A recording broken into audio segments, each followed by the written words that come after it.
പാലക്കാട് മണ്ഡലത്തിൽ തെരഞ്ഞെടുപ്പ് പ്രചാരണത്തിന്റെ അവസാന ഘട്ടത്തിലേക്ക് കടക്കുന്നതിനിടെയാണ് വോട്ടർമാർക്ക് പണം വിതരണം ചെയ്തെന്ന ഗുരുതര ആരോപണത്തിൽ പാലക്കാട്ടെ ബിജെപി നേതൃത്വം കുടുങ്ങിയിരിക്കുന്നത്. കണ്ണാടി പഞ്ചായത്തിൽ കഴിഞ്ഞ ദിവസം നിശബ്ദ പ്രചാരണത്തിനിടെ തിരുവാങ്കുറിശ്ശിയിൽ നടന്നതായി പറയുന്ന സംഭവത്തിന്റെ ദൃശ്യങ്ങൾ പുറത്തു വന്നതോടെ പാലക്കാട്ടെ തെരഞ്ഞെടുപ്പ് ചൂടിന് കാഠിന്യം കൂടിയിരിക്കുകയാണ്. ജില്ലയിലെ കോൺഗ്രസ് പ്രവർത്തകരാണ് ബിജെപി പ്രവർത്തകർ വോട്ടർമാരെ സ്വാധീനിക്കാൻ പണം നൽകുന്നു എന്ന വാർത്തയും വീഡിയോയും ആദ്യം പുറത്തുവിട്ടത്. പിന്നീട് അത് പ്രമുഖ മാധ്യമങ്ങൾ ഏറ്റെടുക്കുകയായിരുന്നു.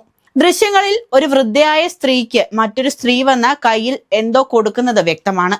പിന്നീട് വൃദ്ധയുടെ പക്കൽ നിന്നും കയ്യിൽ മടക്കി പിടിച്ചിരിക്കുന്ന നോട്ടുകെട്ടുകളാണെന്ന് മനസ്സിലാക്കാൻ പുറത്തു വന്ന വീഡിയോയിലൂടെ സാധിക്കുന്നുണ്ട്.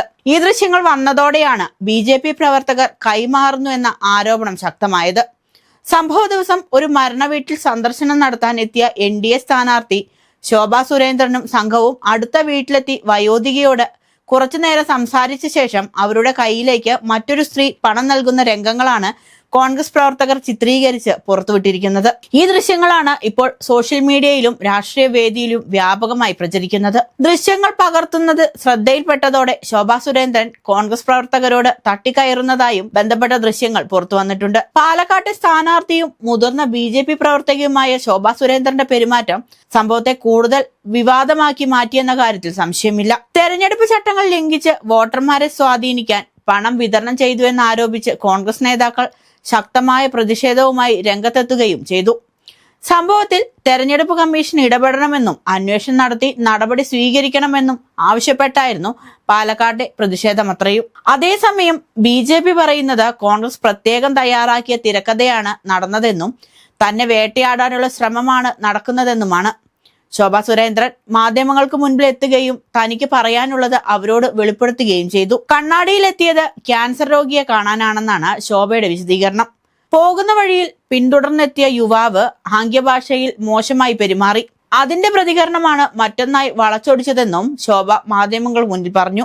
അരിയും സാരിയും വിതരണം ചെയ്തെന്ന പേരിന് പിന്നാലെയാണ് പണം നൽകി വോട്ടർമാരെ സ്വാധീനിച്ചു എന്ന വാർത്തയും ഇപ്പോൾ വന്നുകൊണ്ടിരിക്കുന്നത്. തെരഞ്ഞെടുപ്പ് കാലഘട്ടത്തിൽ വോട്ടർമാരെ സ്വാധീനിക്കാൻ പണം വിതരണം ചെയ്യുന്നത് നിയമവിരുദ്ധമാണെന്നും ഇത് തെളിഞ്ഞാൽ കർശന നടപടി നേരിടേണ്ടി വരുമെന്നും തെരഞ്ഞെടുപ്പ് നിയമങ്ങൾ വ്യക്തമാക്കുന്നു. അതിനാൽ തന്നെ കണ്ണാടി പഞ്ചായത്തിൽ നടന്നതായി പറയുന്ന സംഭവം തെരഞ്ഞെടുപ്പ് കമ്മീഷൻ ഗൗരവത്തോടെ പരിഗണിക്കേണ്ട വിഷയം തന്നെയാണ്. ശോഭാ സുരേന്ദ്രന്റെ പ്രതികരണത്തിന് മുൻപ് പണം ലഭിച്ചെന്ന് പറയുന്ന വയോധികയുടെ ഭാഗം എന്താണെന്ന് അറിയാൻ സംസ്ഥാനത്തെ എല്ലാ മാധ്യമങ്ങളും സമീപിച്ചിരുന്നു.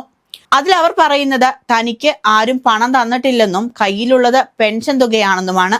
BJP പ്രവർത്തക പണം നൽകിയെന്ന ആരോപണം വയോധിക നിഷേധിച്ചതോടെ BJPക്ക് കുറച്ചൊക്കെ ധൈര്യം വന്നിരിക്കുന്നുവെന്നാണ് പരക്കെ ഉയർന്ന വാദം. കയ്യിലുണ്ടായിരുന്നത് പെൻഷൻ തുകയാണെന്ന് വയോധിക പറഞ്ഞതോടെയാണ് വാർത്താ സമ്മേളനം നടത്താമെന്ന തീരുമാനത്തിലേക്ക് പാലക്കാട്ടെ BJP നേതൃത്വം എത്തിയതെന്ന് പറയപ്പെടുന്നു.